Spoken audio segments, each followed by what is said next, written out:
Welcome to the Broken Pie Chart Podcast, episode 304. I'm your host, Derek Moore. With me once again is my co-host, Jay Pestricelli. Jay, what did you do to the VIX?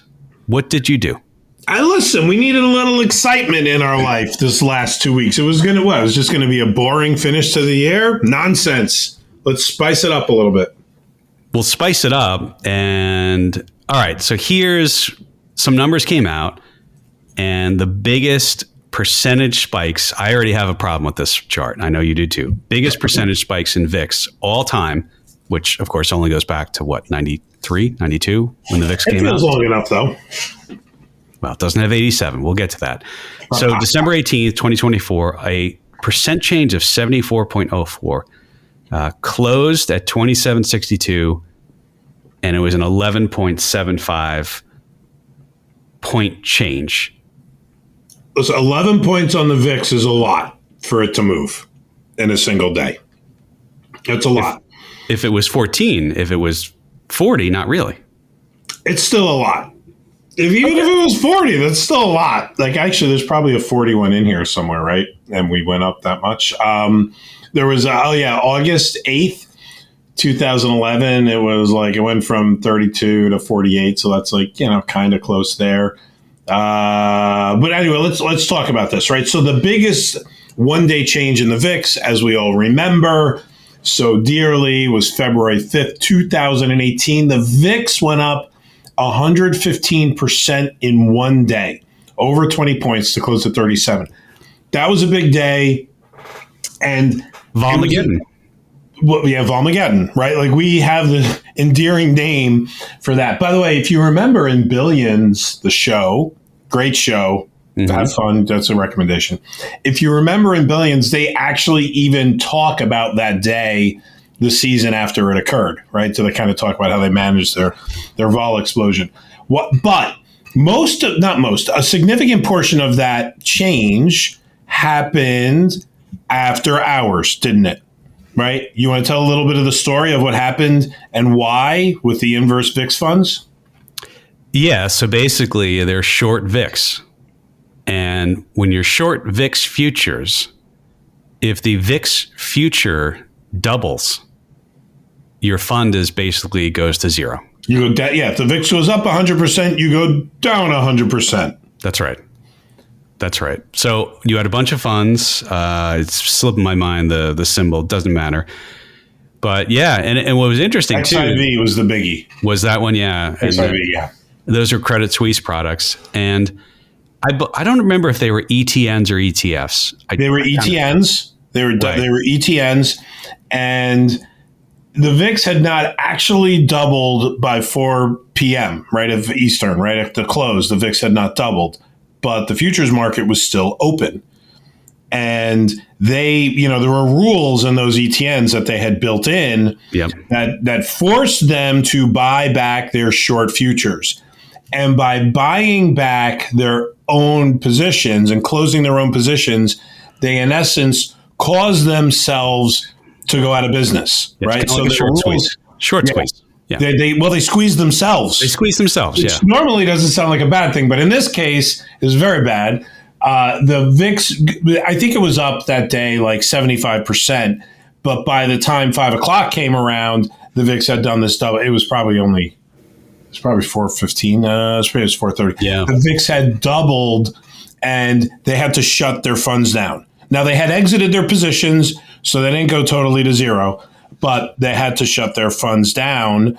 There were a few that survived. SVIXY, SVYX. Is that it? SV? Oh, boy.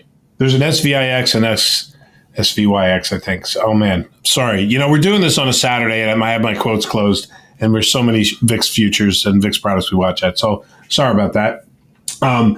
The point that I'm bringing up here is some survived but got significantly hurt, but some did not survive that day. So, but the reason why I'm bringing this up is because a lot of the movement happened after the close.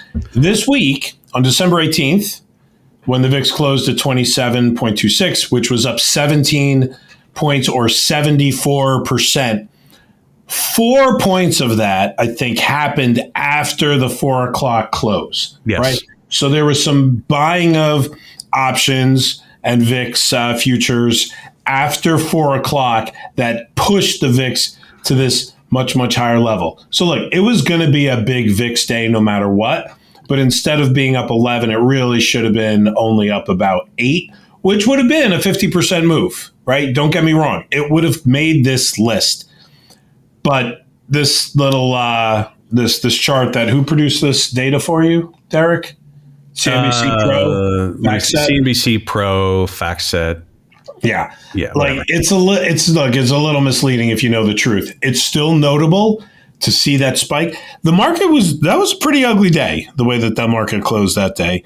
And you want to talk a little bit about what happened that day, or you want to stay more on the VIX here? Well, two things on the VIX. The VIX. Yeah. One is that this is the close, and we know that the August 5th day, if you actually look at the high, where it spiked at the high of the day, not the close, that was, that's important to understand, like where it actually spikes intraday. And the second thing, and I'll let you comment on this, there was no VIX in 87. The theoretical papers, and I've read several of those, and I enjoy those, say, might have gone to 200 in 87, maybe even more.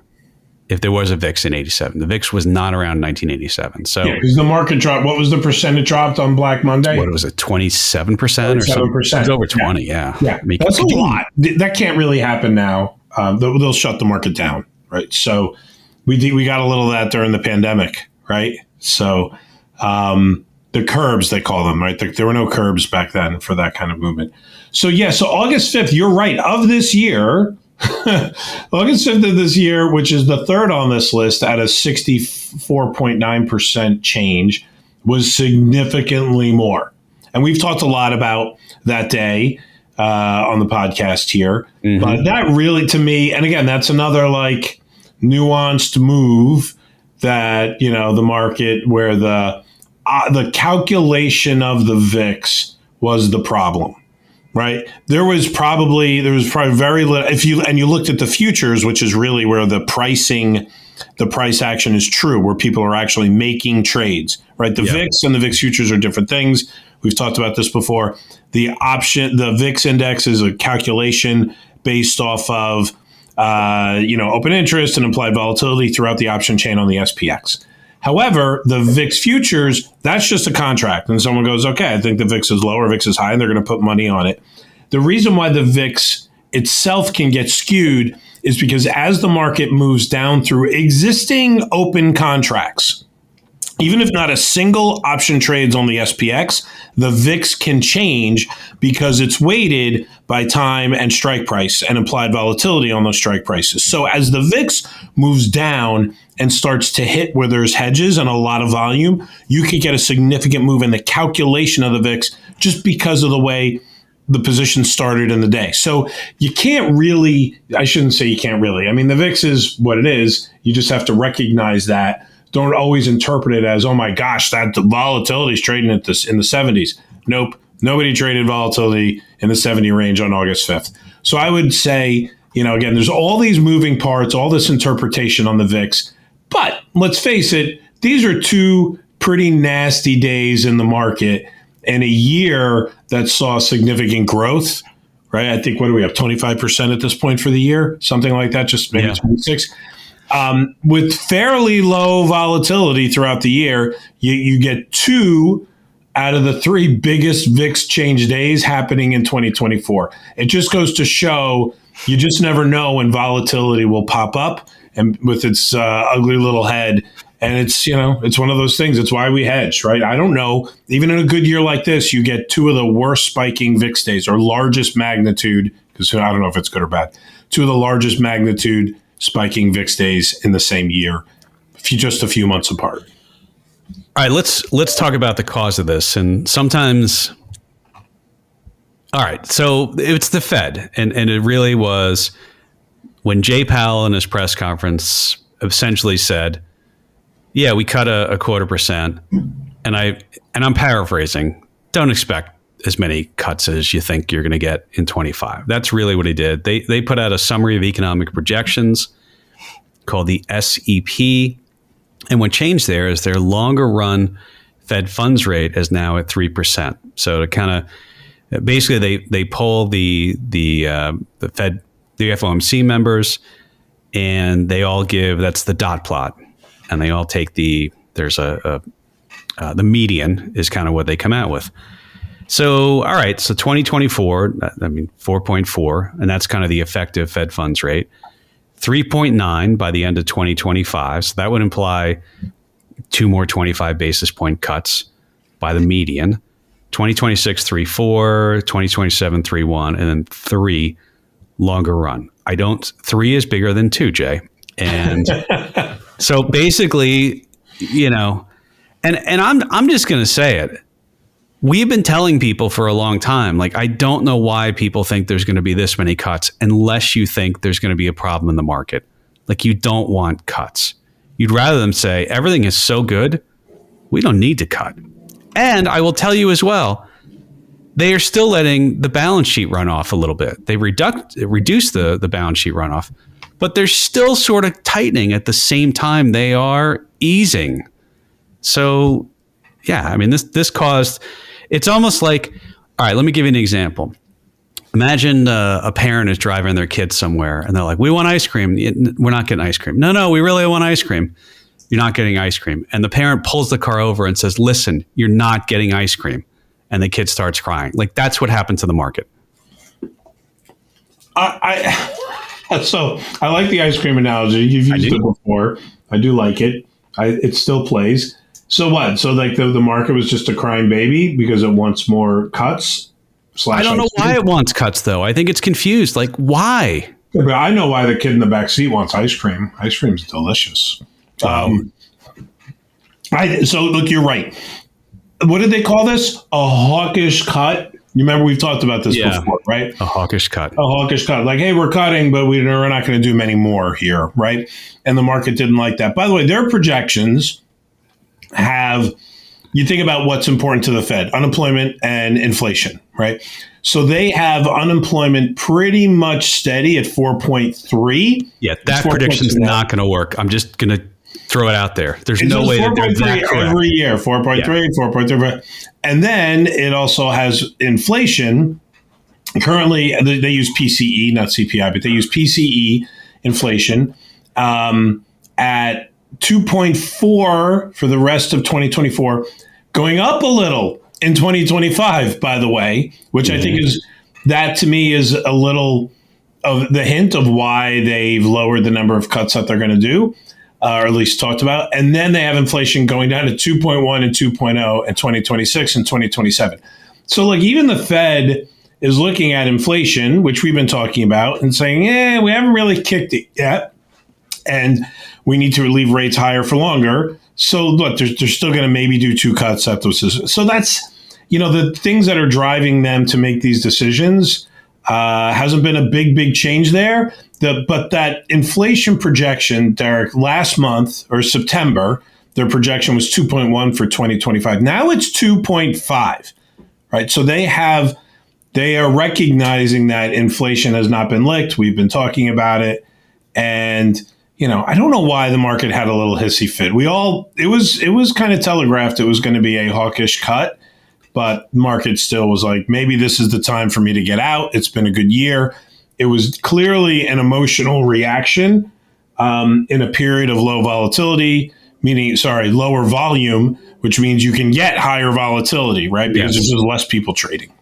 The expectations, by the way, on the Fed funds futures for the December 10th, 2025 contract, that's around the 12/10 meeting of 2025. The Fed funds futures prior to Jay Powell taking the ice cream away, 2.87 was the futures implied number of 25 basis point cuts. So call it 2.9. Almost 3 cuts was baked in. It went down to 1.5 is the Fed funds futures, expected cuts. So basically 1, and it's a coin flip if you get another one. That's what now the Fed funds futures are implying. And I think that lines up with their median year-end 2025. Their median is 3.9 from 4.4. Okay. So, yeah, this reset the paradigm for the markets. Yeah. So, but still cutting. Hello, still good. Still rates coming down. Just maybe it's taking a little longer. I kind of like that. All right. So here's what I'll say. 94, 95, you had 75 basis points of cuts from memory. You had 3 cuts. And that's the parallel here. So far, we've had 100 basis points of cuts. This year. Yeah. This year. So we've had an extra 25 basis points compared to the when they started doing it 95 into 96. They stopped after 75 bips. The market continued up. The market, like, you don't need them cutting rates. You need the economy to be good. You need earnings to be growing. We'll get to the dollar in a second, and this might be problematic for the dollar. But you don't want them cutting to 2%. If they're cutting to 2%, there are problems in the economy. So I think people need to get over this. I said it. Well, there you go. Well, the market reacted like an angry child on Wednesday. I want my ice cream, and I want it now. I'm thinking, what's the Gene Wilder movie? Why can't I remember it? The Oompa Loompas? Oh gosh, you're thinking Willy Wonka. The original Willy Wonka. Yeah. I want my chocolate, and I want it now. Now, Daddy, now. Remember that? That's right. She was a bad egg. Yep. Let's talk about the dollar, Jay, because the dollar, and I pulled up a trade-weighted. Maybe it was Veruca. I don't remember. All right, go ahead about the dollar. All right. Don't email us the name. We'll look it up. We'll look it up. Keep going. We'll figure it out. So I like to look at the trade-weighted dollar index versus the U.S. dollar index. The reason why, of course, is the U.S. dollar index is very Eurocentric, meaning it's weighted against the European currencies.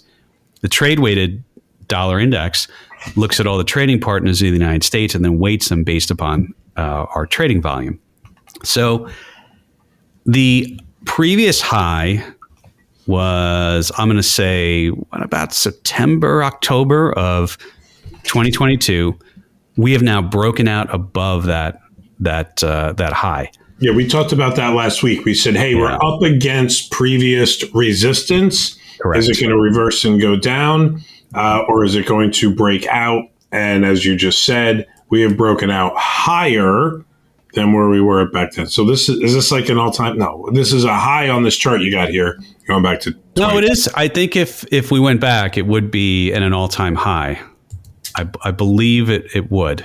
But our trading partners aren't the same either. So that's the thing. Yes. Good point.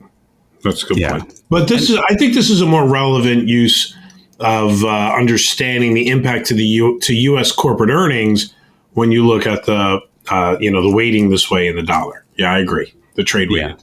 Yeah. Have you seen what's been happening? I'm doing this on the fly. China's government bond yields. No, I was not checking China's government bond yields, but I would assume, because there was not great news out of China, they're showing weaker than expected. So what has happened to Have they shot up? Well, they're under 1%.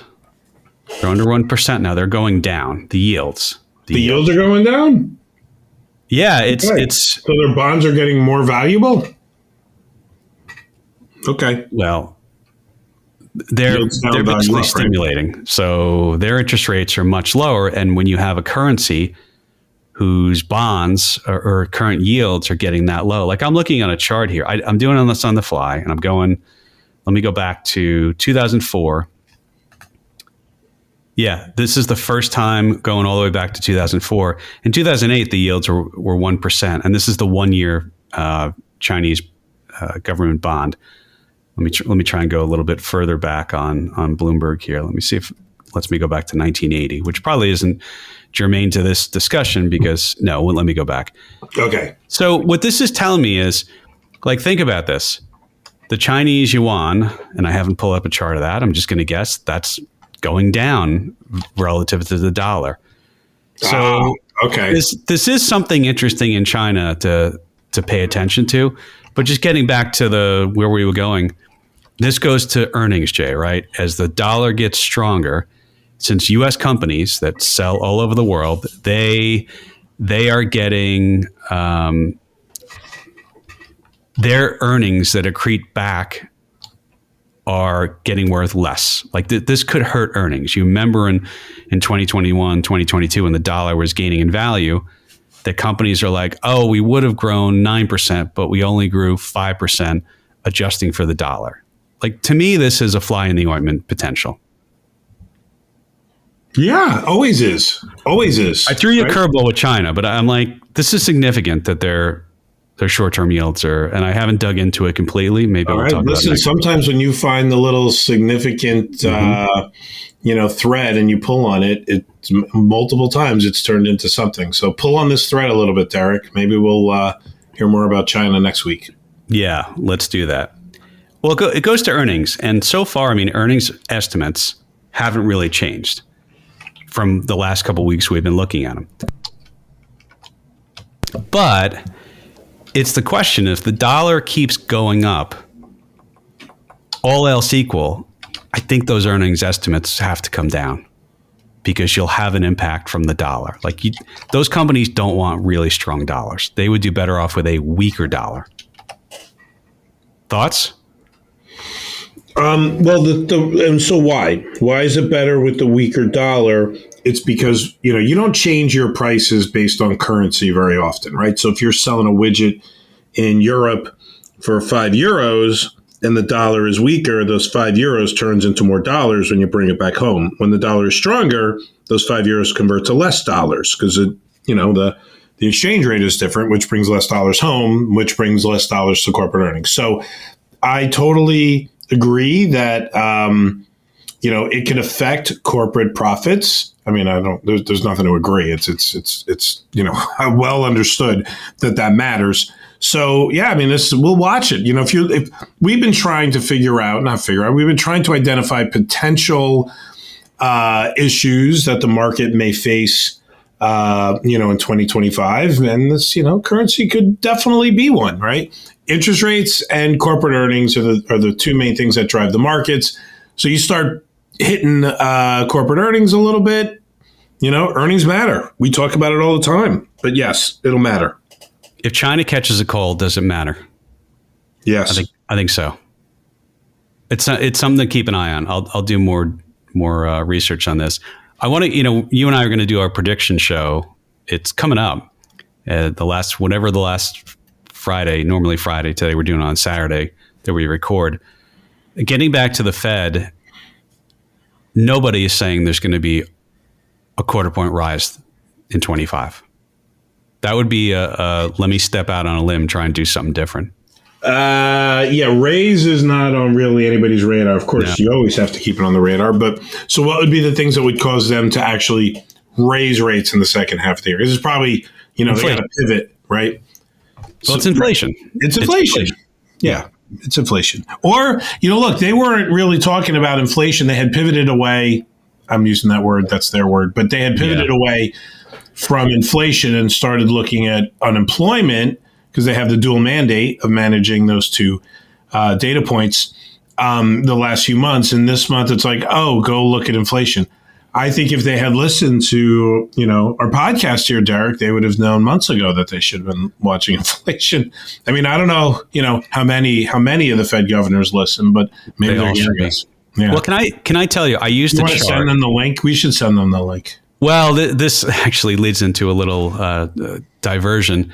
When I was writing my book, Broken Pie Chart, available on Amazon, it's a nice pairing with Jay, your book, Buy and Hedge, both on Amazon. And at some point we'll start, well, we guess we got to name our new book and we'll put it on it for pre-order. We should have people send us topics they want us to cover about options. It's going to be about options. Yeah, send that to derek.moore at zegainvestments.com. That's derek.moore at Z as in zebra, E as in Eddie, G as in George, A as in Apple, investments. You got to get the spelling for that on your own, correct?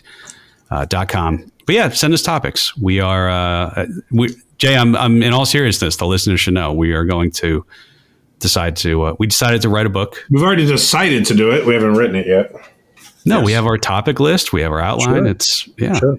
Hey, guess what? Volatility is going to have some parts in it. That's true. Might be in the title. More on that later. So, no, the reason why I said that, I have a chart in Broken Pie Chart that I couldn't reproduce on my own. and a little inside baseball.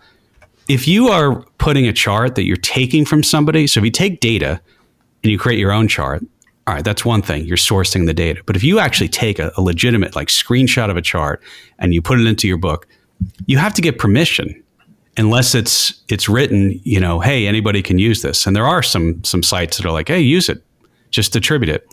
So I sent the Atlanta Fed an email and asked for permission to use this one chart. And they granted permission, which was nice of them. They said, as long as you send us a copy to put in our library. So I sent them a copy of my book. So they have my book. That's where I was going with this. So it's just reaching out as an old friend, like, hey, I got the book. You might as well listen to the podcast, guys. And we know that the Fed is never correct on their dot plots. They never wind up being correct.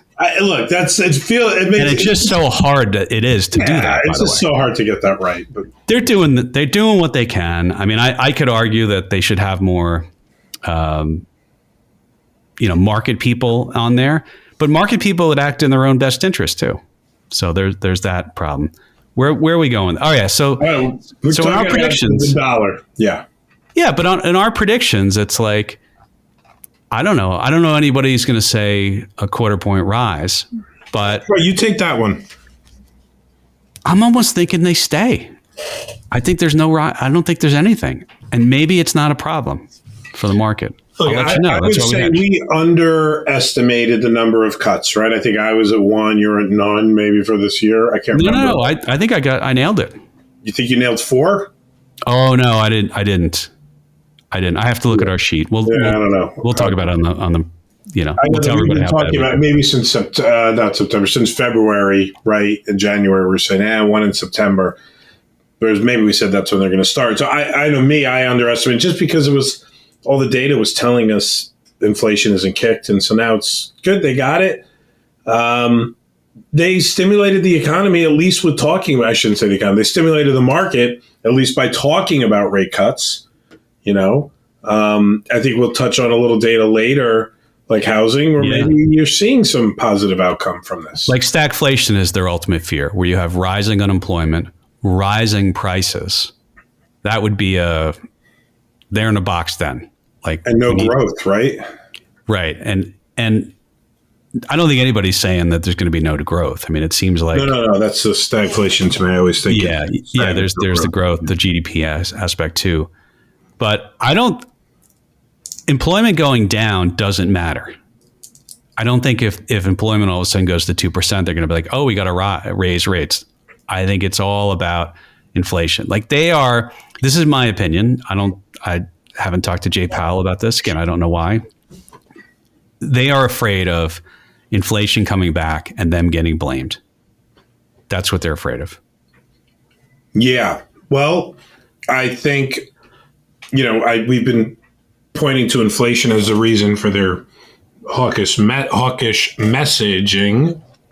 I think they have to start thinking about, is the incoming administration activity is going to be inflationary as well. I don't think they know yet, but I'm with you, Derek. I think they're preparing the markets for let's see what happens if there are tariffs, if there's deportation of undocumented workers, like stuff like that are in theory are both inflationary. I'll let you know when I know. Here's one other thing. A couple weeks ago, so this is kind of a loose end, you and I were discussing basically the idea that Chairman Powell gets what he wants. Like Chairman Yellen got what she wanted, and Greenspan and Bernanke. Like the chair generally, when they go to the meeting, my guess is they've already been talking about how they're going to vote. But they don't, it's not all unanimous. So one of the FOMC members, Beth Hammack, did not want to raise or didn't want to cut rates, would prefer to keep the Fed funds rate the same. So there was one dissent, which I find interesting. Beth is a hawk, huh? Well, apparently, I'm looking up where she is. Yeah. Find out which of the regional banks she is at. Let us know that. Cleveland. Mm-hmm. I like their data. So that's Cleveland data. Cleveland Fed. Who was it? He was at St. Louis. It's slipping my mind right now. He's not on the FOMC anymore, but he used to be a dissenter sometimes. And Fisher in Dallas used to do that. He would do that. Okay, let's. We talked a little bit about. All right, more on China because I want to dig into that. Here's just an observation. I don't know what to do with it, and maybe it means something, maybe it doesn't. Price to forward sales is 3.04 right now, 3.04 times the forward 12-month sales. We don't really talk about that much. You want to explain what price to sales is? Yeah, so you think about when you're looking at a company, you have sales, and I'm just going to dumb this down because some people, I know we have a lot of new listeners, we have a lot of young listeners too. So imagine, you have your stock price, you have your sales, and you have your, just like a P ratio, so price to earnings. So price to sales is your price divided by your sales per share.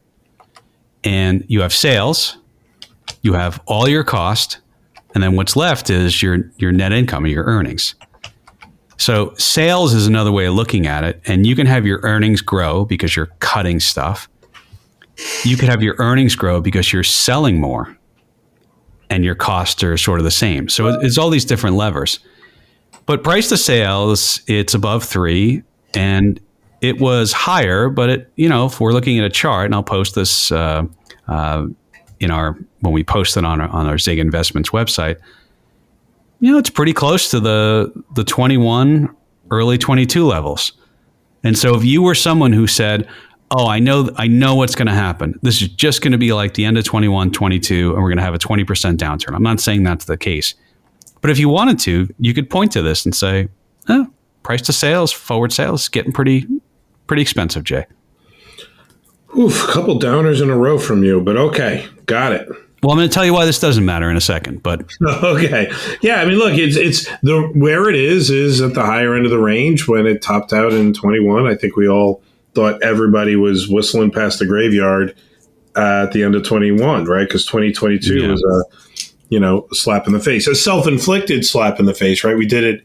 The Fed did it to us, to the markets on purpose. No, the politicians did. They sent out checks when we had. So you're going into the cause. I didn't want to go there, right? But the inflation piece and the Fed was, I think, the thing that reacted and moved the market, causing the market to go down. By the way, did that impact price to sales? Yeah, it dropped in 22. Well, interest rates going up. And I mean, in 22 it was really, if we didn't have inflation and we didn't have, and yeah, I mean, you could say coming out of the pandemic, we brought forward a lot of the sales. So I get it. I'll tell you why this doesn't matter. Maybe. And it's like, we're looking at a long-term chart of this, and sure, it is elevated. Maybe it matters. But these are different companies. Like NVIDIA trading at however many times sales, next year's forward 12-month sales versus, I don't even know if BASF is still public, but isn't BASF the chemical company in Germany? Maybe. Yes. So I know. Yes. I don't know if it's public. Yeah. XYZ company that cleans dryer lint. Like, they're not trading at 3 times next year's sales or 10 times next year's sales. Like the tech companies are very, very different. What's the sales pitch when you're cleaning dryer lint? It's good stuff. Hi, I'm here to clean your dryer lint. Okay. Go ahead. Yeah. You get what I'm saying. Like, I get what you're saying. It's a different business mix, but we've had periods where, technology has led before. Like, if you look at leading up to 99, 2000. Yeah. Yeah. Yeah. So if you look at that point, this, the price to sales ratio chart was also peaking out at the end of 99, early 2000. I think my problem with looking at this and looking at averages of this is it uses averages when companies were not the same companies today. Okay. They're just not. Okay. But maybe it does matter. And it doesn't mean the market's going to crash. Maybe the market doesn't go up as much. Maybe it trades sideways and catches up a little bit. I don't know. All right, let's move on from this. Okay. You're not that interested. I'm moving on. Soft landing. It's okay. Like, you're right. It's kind of a ancillary piece to think. All right, let's go to soft landing analogs. This is from Timmer at Fidelity. your favorite chart where they put a bunch of squiggly lines on it, and you take different time periods and you put them on one, and you start the same time. We've our favorite time, 94, starting in 94, 95. They're looking at the S&P, the chart of the growth of the S&P starting in 94 versus different bull markets. And the current bull market, which you're in Timmer, points to starting in 2022, is kind of following the same pattern. Now, it's not the same length because that one continued until really, I guess, March of 2000, now that we're thinking about it. And this is soft landings. I don't even know what that means at this point. Like, who doesn't think we had a soft landing at this point? We didn't have a recession. The Fed raised rates at historic levels, definitely historic percentage levels, how fast they raised rates. And everybody predicted a recession. Everybody, soft. We've had, why is anybody talking about soft landing? Yes, clearly we've had a soft landing, everybody. Will there be a bear market at some point? Yes, of course, there will be a bear market at some point. But this run that we have right now that we're talking about here is the third longest on this chart, which tells me third longest bull run that we have, right? Because it goes from here's where a bear ended and then the bull started, right? So this one's saying the rise in the market started July of 2022. I probably would have said October, but I guess there must be some numbers where it's barely, a little higher in October than it was July of 2022. So this run has been pretty good.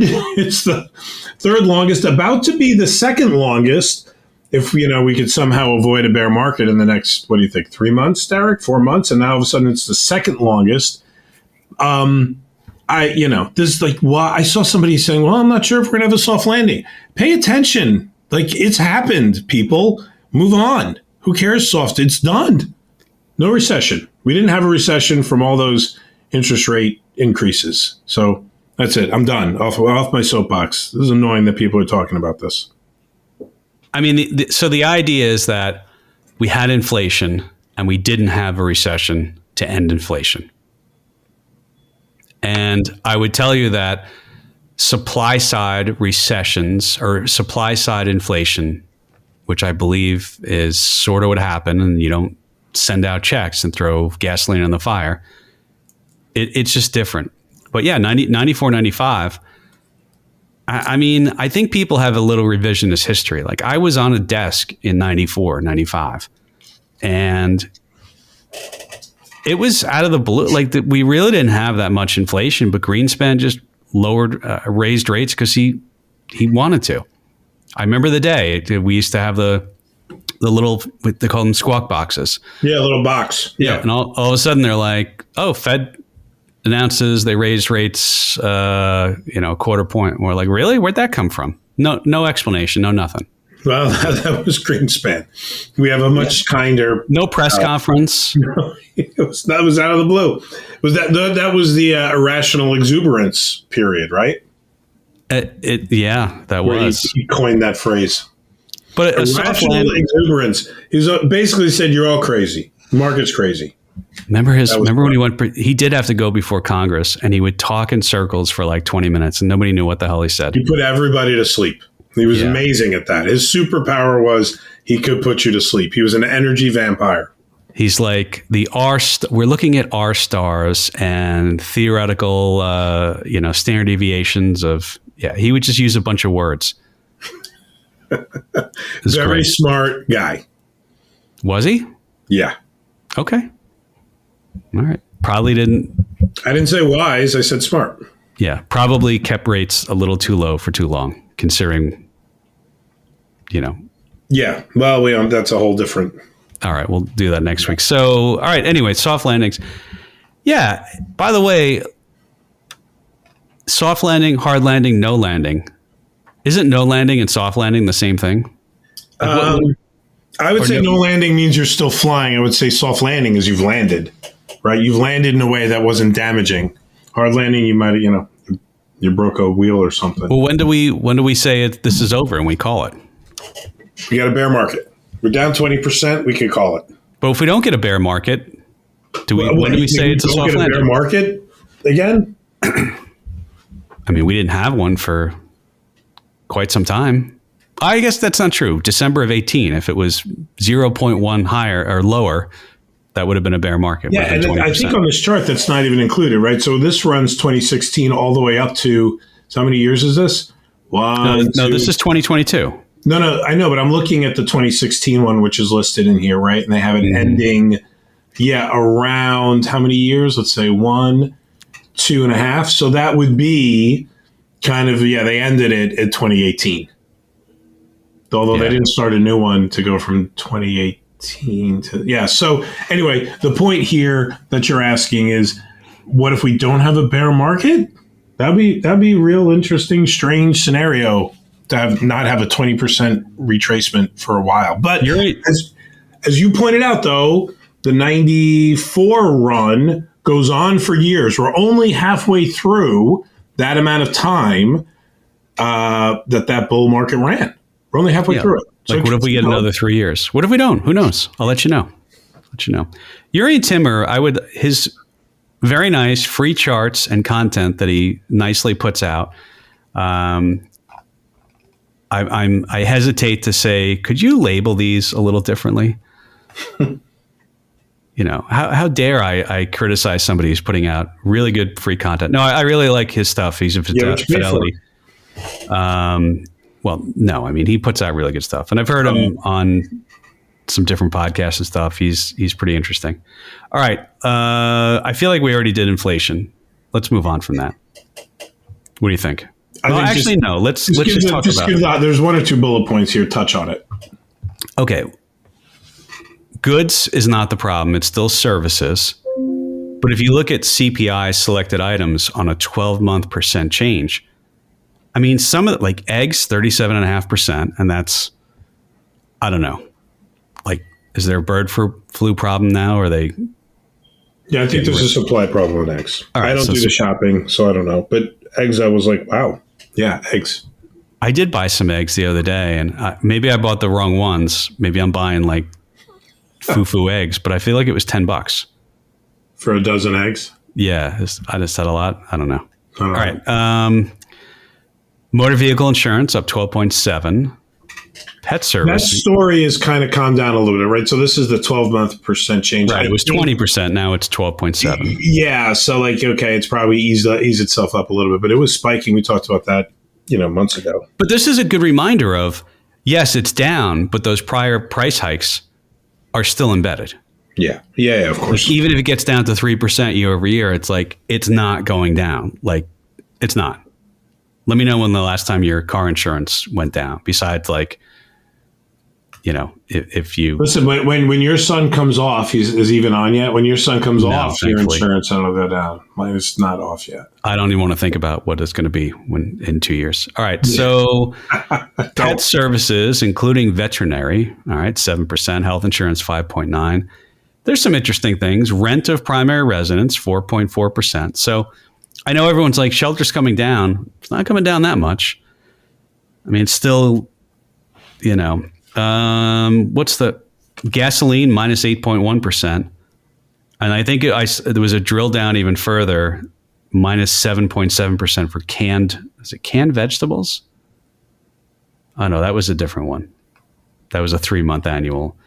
So if you look, coffee, eggs, fresh fruit, butter, beef and veal, peanut butter, candy and chewing gum, rice, pasta, like all of these are going up over the last 3 months. Like they've been surging. Coffee, I think, hit an all-time high on the futures market. Wow. Which is... we need coffee. And cocoa. I think, remember we talked about cocoa? It's back up to where it was. We did. I can tell you, I'm eating a piece of chocolate I got from one of our partners right now as we're sitting here talking. Like, I think the holiday gifts all have chocolate in them this year. I've got a bunch of test here. Which, of course, I will report to compliance, John, as you're listening. Yes, absolutely do that. Make sure it's not over, what is it, $100? Is that that's the one. I'll still tell me if it is under. Yeah. All right. Let's talk about housing. And housing is one of the things I've seen the headlines. There's no way housing can handle a 7% mortgage rate again. We're above 7% on the mortgage rates. Right. Rates are back up. Interesting data. This is a Bloomberg chart. Existing one-family home sales, median price year over year, up 4.77% year over year, the latest numbers.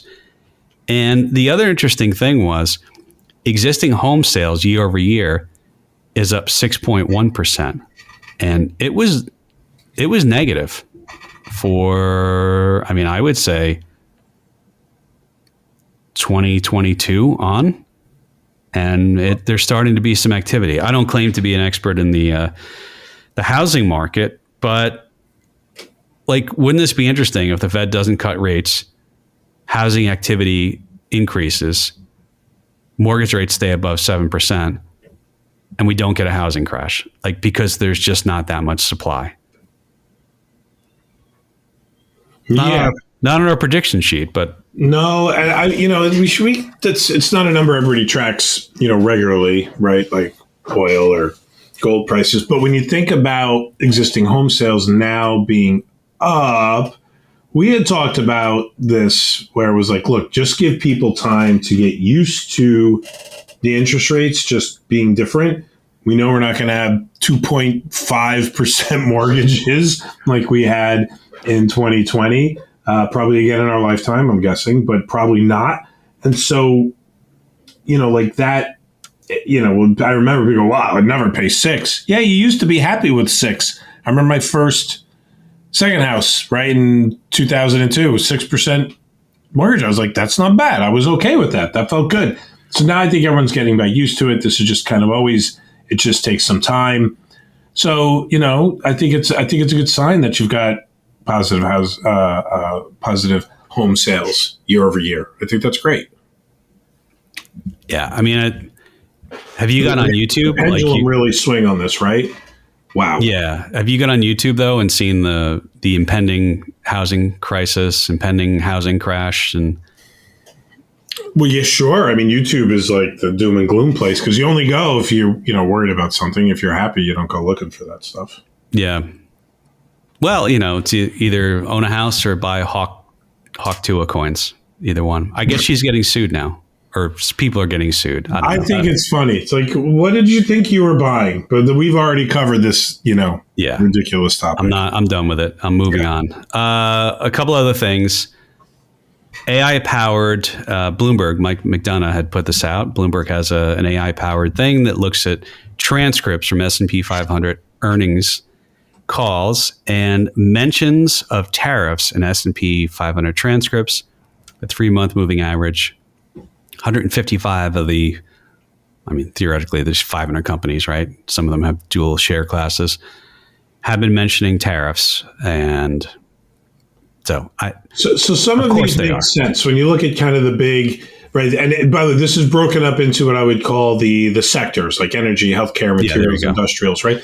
So when you look at some of the larger frequency, larger mentions of tariffs, certainly industrials, you see quite a bit from them, and just consumer discretionary, definitely see quite a bit from them. The one that I'm really like a little like scratching my head about, maybe you can help me, Derek, is like healthcare might have had the largest amount of mentions when it comes to tariffs. So I guess it's what? Supply and pharmaceuticals?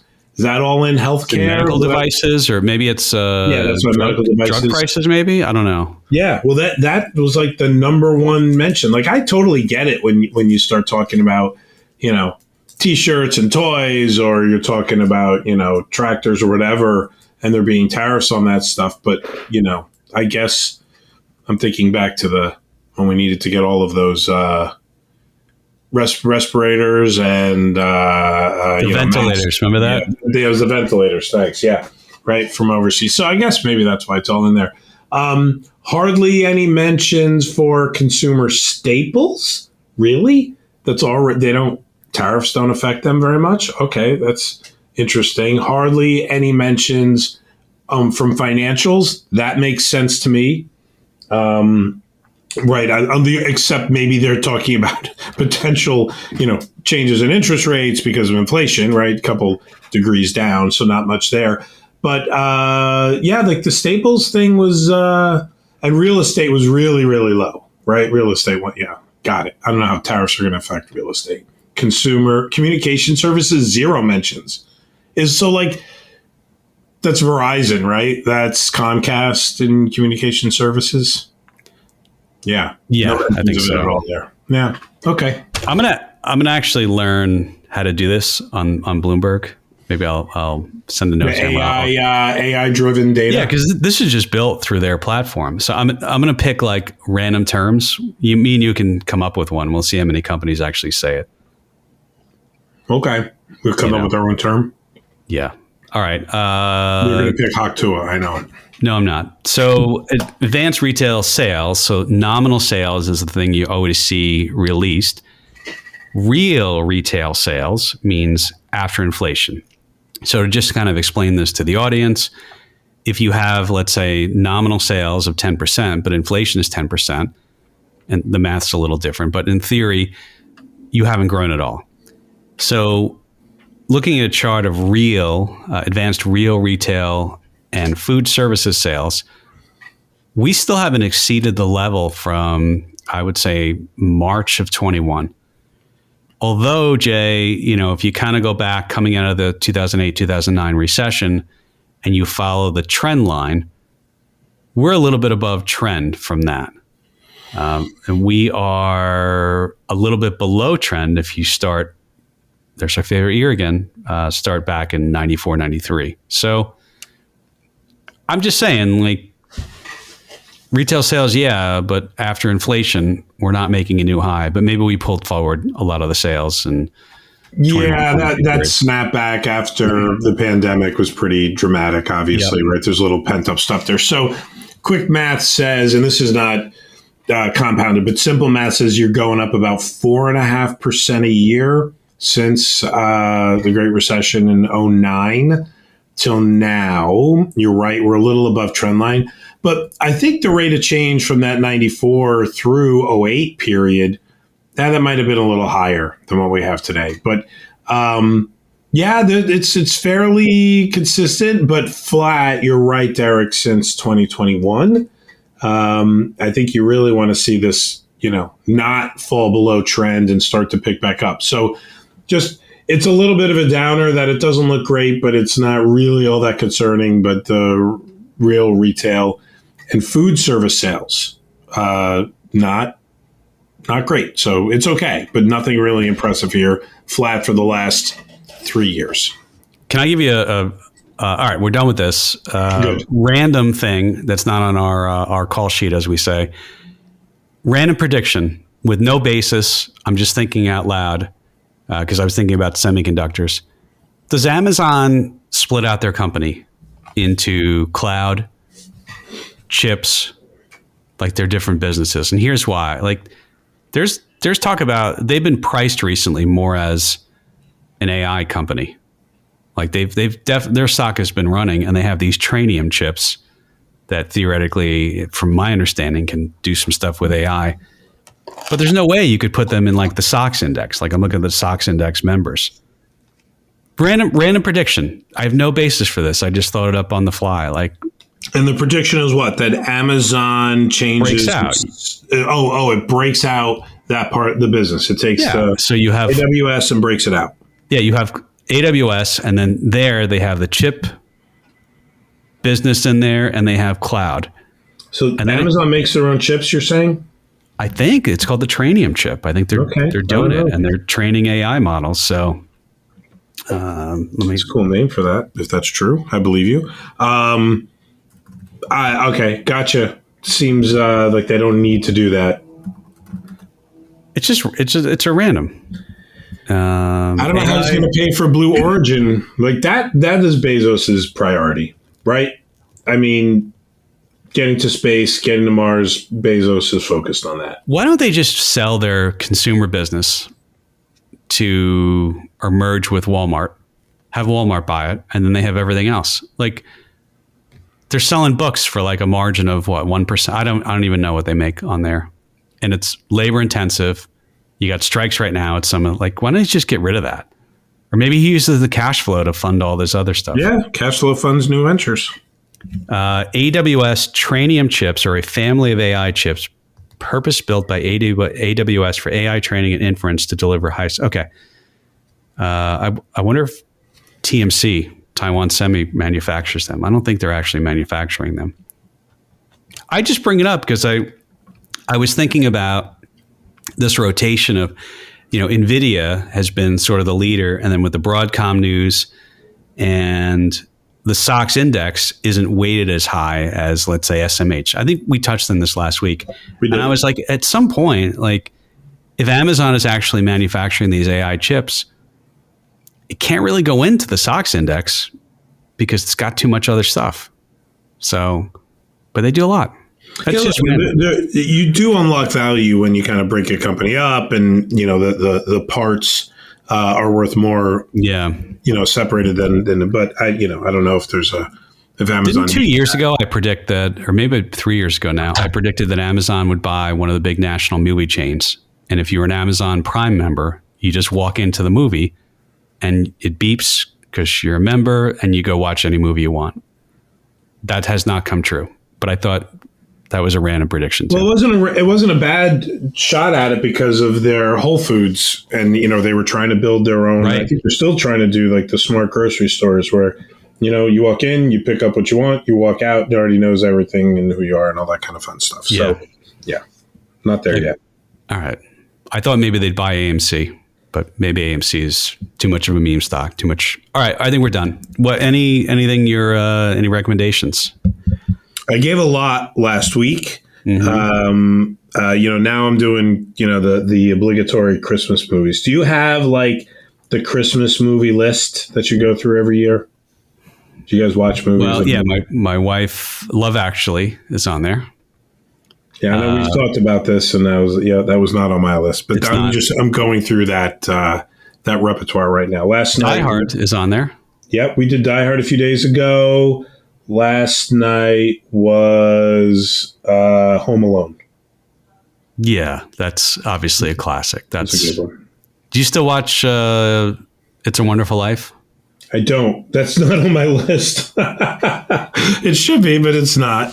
That's not on our list. I still got to get through like Elf, Christmas Vacation. And we've added 4 Christmases. That's funny. Vince Vaughn, Reese Witherspoon. Oh, yeah, that one. Yeah, that's right. There you go. No, I don't have anything. How about you? Recommendations? Well, I finished Survivor, and you know how I do this. Oh, my gosh. You're the last Survivor watching Survivor. I can't believe we still make it for you. It's going to be next. Just address by name. Derek, this one's for you. Season 48 is next spring because they do 2 seasons a year. Basically, they've been doing that for a while. But I still enjoy the show. I enjoy the game theory of it, the tactics. But I will tell you, I batch all the episodes. So it records it anytime it's on. And I wait till around Thanksgiving to start watching it because I don't like just watching an episode and then having to wait a week. I just like to watch it. So it was the season finale this week and revealed the winner. It's still a good show. I'm sorry. It's still good. It's the only thing I watch on network TV. Well, it is. I'm just like, I Googled it and it says Survivor is the #1 reality show on Paramount Plus in 35 days of multi-platform viewing. The series averaged 8.4 million viewers. Seems like a lot. That does seem like a lot. That must be an old post. I don't know. I mean, crazy. It's great. Good job. Yeah. And Die Hard is a Christmas movie. I'm sorry for everyone who doesn't think so. It was. We've had that debate. I am now on the yes side of that because when you watch it with that lens looking to say, is it or is it not? Yep, it is. And I'm not ruining anything by explaining what happens in Die Hard. Like even at the end, the tape he uses when he tapes the gun on his back to kill Hans Gruber is Christmas tape. Like everything, it is. I'll give it. And he has said it. I don't know if he said it in seriousness, but I'm going to give it to you now, Derek. I wasn't always there. I've changed. Yes, Christmas movie. The thing that's music everywhere in the airport. Right, he's got the big bear. Like it's just yep. I get why they released. It was released on July 22nd, 1998. I remember going to see it, and then the Paramus, the Tenplex. That's where I saw it. Yeah. And that was the RKO Tenplex at the time. Yeah. For those of you from North Jersey. That's right. So it's Christmas. I think it's a Christmas movie, but it was released in July. And they probably did that because back then, I mean, any of those action movies. An action movie, and got to hit the summer with that. You released it in the summer, but I remember seeing it. Willis. What? This guy's an action moonlighting. He was the moonlighting guy. He was almost like he's a comedian. Almost, he was just a jokester. I went back and watched a couple of those. Man, shows today are so much faster paced and better produced. It's still entertaining, but it was like, wow, it's tough to watch. Oh no, Sybil Shepherd was in that. That was on ABC. My son's you show him an old show and he's like, oh my god, it moves so slow. It's true. The only other thing I watched was Knox Goes Away. It's Michael Keaton I forget what streaming service is on, but it might have been HBO or. Well, everything that guy does. Everything. It was good. He's basically he's a hitman that finds out that he's got it's some sort of dementia or something. I remember. And he's going to sort of lose the ability to remember stuff in a couple weeks. And he's got an estranged son who does something, and all of a sudden he comes to him for help. I'll leave it there. But I thought it was really good. Okay. Knox Goes Away. I got it. I did. Now that you say that, I did remember talk about Hitman. I do remember a show I started. It's on Peacock called The Jackal. Very good spy assassin show. Is it better than Richard Gere pretending he was Irish in the original movie? Yes. Is that what is that on? Is that on HBO or is that on Peacock? Oh, you said Peacock. Okay. Peacock, yeah, Peacock. Okay, so maybe check that out. Jackal. I'll take a look at it. I think Knox Goes Away is on HBO Max or Max, whatever the heck they called it. I still want to be in that marketing room where they're like, let's take away the name that everybody knows for like 50 years and just call it Max. All right, we're done. That's it. Okay. On that note, not a great job, Warner Brothers. Right, it's Warner? I don't know. Who owns that. Is that Warner? Yeah, Time Warner. So that's the Warner Brothers. That's how old I am. All right. So what we're not going to talk to the audience until after Christmas, right? I guess we're doing we'll record next Friday. A prediction show next week. That's it. Oh, that's right. Oh, that's big. Remind me to send it out to our I'm reminding you. Hey, Derek, send it out. Yeah, we'll send. There you go. Reminded. All right, that's it. That's it. Merry Christmas, everyone. Happy holidays. Enjoy. See everyone. Bye.